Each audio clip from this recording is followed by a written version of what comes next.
Dear student, तो आज हम लोग पढ़ेंगे वैद्युत द्विध्रुव की अक्षीय अथवा अनुदैर्ध्य स्थिति में वैद्युत विभव। ठीक, तो चलिए देखते हैं। सबसे पहले तो द्विध्रुव।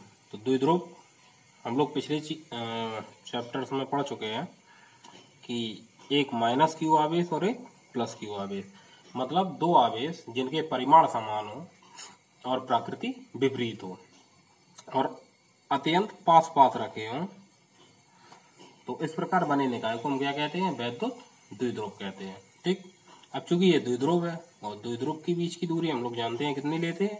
2l। ठीक, द्विध्रुव के मध्य बिंदु O से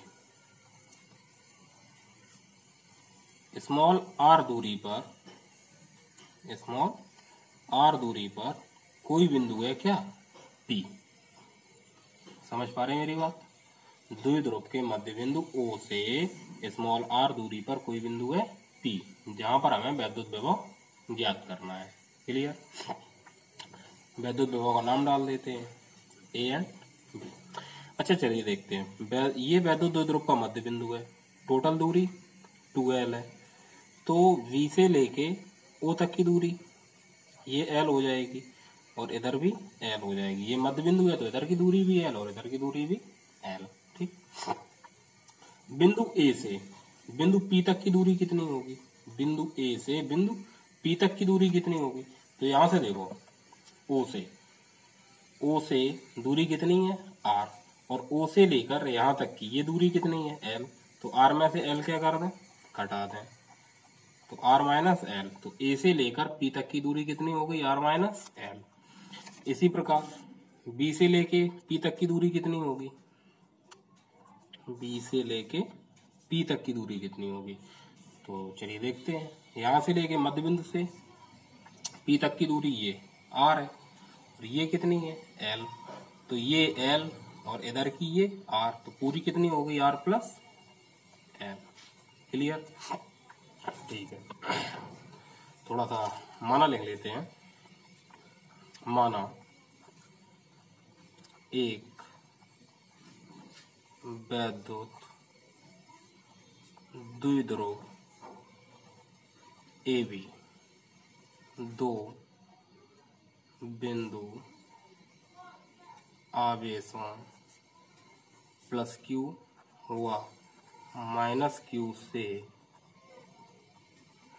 मिलकर बना है। ठीक, द्विध्रुव के मध्य बिंदु O से स्मॉल r दूरी पर स्थित बिंदु P पर वैद्युत विभव ज्ञात करना है। ठीक, तो जो चित्र में वही माना में लिख दिया है। ठीक है, तो हम थोड़ा सा एक बार समझा देते हैं आपको कि एक वैद्युत द्विध्रुव AB। तो देखिए यहाँ पर एक वैद्युत द्विध्रुव AB दो बिंदु आवेश हो, एक प्लस Q और एक माइनस Q से मिलकर बना है। ठीक, मध्य बिंदु द्विध्रुव के मध्य बिंदु O से कितनी दूरी पर? स्मॉल r दूरी पर। ठीक, मध्य बिंदु देखो O से स्मॉल r दूरी पर कोई बिंदु क्या है? P। तो दूरी पर स्थित बिंदु क्या है? P। तो यहाँ पर हमें क्या निकालना है? वैद्युत विभव। ठीक, तो यहाँ पर हम एक एक आवेश के कारण निकालेंगे। पहले प्लस आवेश के कारण निकाल लेते हैं, फिर देखते हैं माइनस आवेश के कारण। तो चलिए देखते हैं। प्लस Q आवेश के कारण, प्लस Q आवेश के कारण बिंदु P पर विभव। तो कल के वीडियो में हम लोगों ने देखा था एकल बिंदु आवेश के कारण वैद्युत विभव। ठीक, तो वही सूत्र लगा देते हैं। तो बिंदु A पर, ठीक, प्लस Q आवेश कहां पर है? बिंदु A पर, तो इसको लिख देते हैं VA इज इक्वल टू क्या बनेगा? 1/4 पाई एप्सिलॉन नॉट। ठीक है, के लिख दो, क्या प्रॉब्लम, इंटू Q अपॉन, तो प्लस आवेश से दूरी कितनी है? देखो प्लस आवेश से दूरी कितनी है? R minus L। देख लो फिर से, प्लस आवेश से लेके बिंदु P तक की दूरी यही तो है, R माइनस L। तो यहाँ पर हो जाएगा r माइनस एल, ऐसे डाल दो इक्वेशन फर्स्ट। अब देखें माइनस क्यू आवेश के कारण बिंदु P पर विभव क्या बनेगा, बिंदु P पर विभव, तो VV इज इक्वल टू 1/4πε0 के into minus Q upon r plus L. अब यहाँ पर एक बात समझने वाली है, ये दूरी तो r प्लस एल हो जाएगी, देख लेंगे आप लोग, दूरी तो r प्लस एल हो जाएगी, ठीक है, लेकिन आवेश जो है वो देखो यहाँ पर हमने कैसा लिया, ऋणात्मक।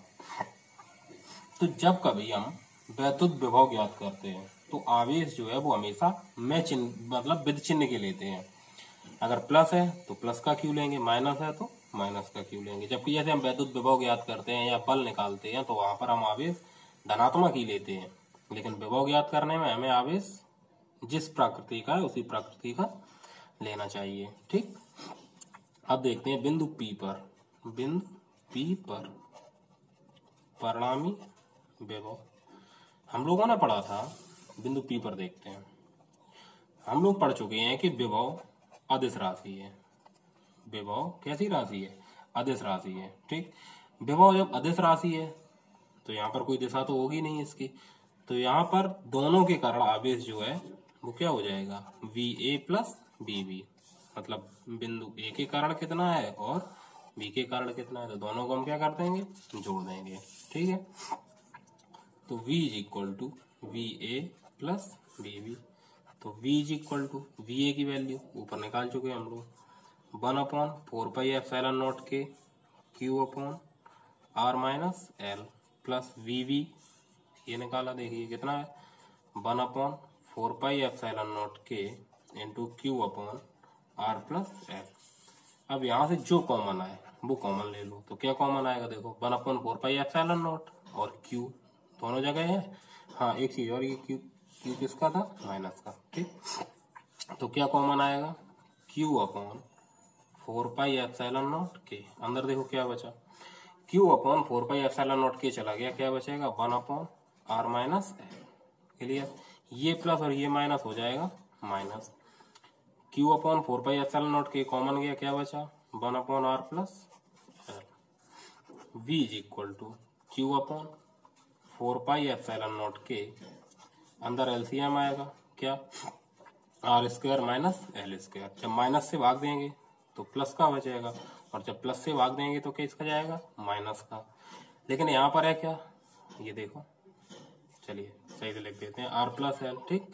अब प्लस से भाग देंगे तो ये तो माइनस आ गया, जब आर प्लस एल से डिवाइड करेंगे इसको तो क्या बचेगा, आर माइनस एल।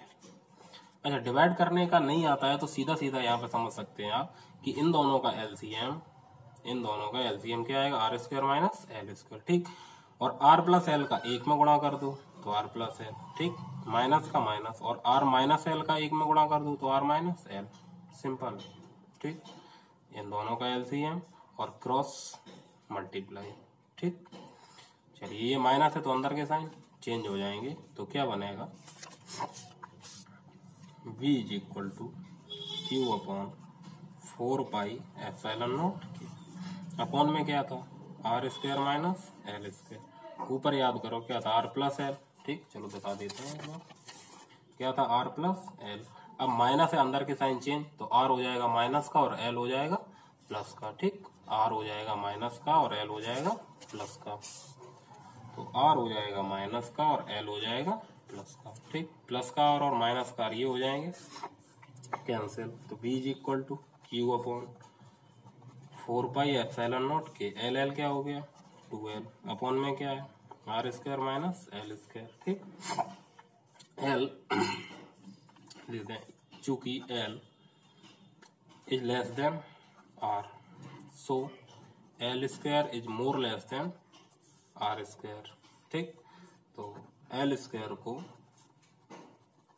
नगण्य मानकर छोड़ने पर, ठीक, छोड़ देते हैं, तो V इज इक्वल टू क्या आएगा, सही से लिख दें, 1/4πε0 के, 1/4πε0 के Q इंटू 2 2L, ठीक, Q इंटू 2L, और L स्क्वायर को नगण्य मान के छोड़ दिया तो क्या बचा, R स्क्वायर बचा।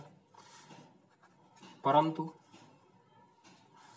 हम जानते हैं क्या, P is equal to Q into 2L, द्विध्रुव आघूर्ण था, तो P is equal to Q into 2L, तो यहाँ Q इंटू 2L की जगह पे हम क्या लिख सकते हैं, P, तो V इज इक्वल टू क्या बन जाएगा, 1/4πε0 K, और यहाँ बन गया क्या, P अपॉन में R स्क्वायर, ठीक। तो ये होता है अक्षीय स्थिति में वैद्युत विभव, क्लियर, वैद्युत द्विध्रुव की अक्षीय स्थिति में वैद्युत विभव। और अगले वीडियो में हम लोग इसकी निरक्षीय स्थिति देखेंगे। तो उम्मीद करते हैं आप लोग ऐसे अच्छे से तैयार करेंगे। मिलते हैं नेक्स्ट वीडियो में।